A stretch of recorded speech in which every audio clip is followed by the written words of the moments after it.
আমার বিশ্বাস করতে হবে আমার মুর্শিদ।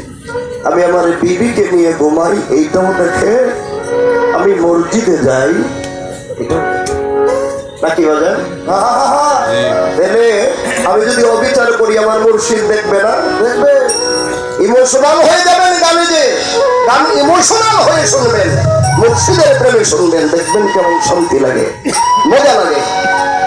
তাইলে আমার গুরু সবই জানে আমার ভালো মন্দ আমার কি হবে, তাই বলেছে নিজেকে 16 আনা নিজের যা কিছু আছে সকল কিছু দিয়ে গুরুর কদমে তুমি বিলীন হয়ে তারপরে তোমার কাজকর্ম করো। তবে আমার গানটা করার আগে আমার গুরুর কাছে যাই।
শোনা কথা বিশ্বাস করতে হয়, শোনা কোথাও বিশ্বাস করতে হয়, যদি মুর্শিদ শোনা কোথাও বিশ্বাস করতে হয়।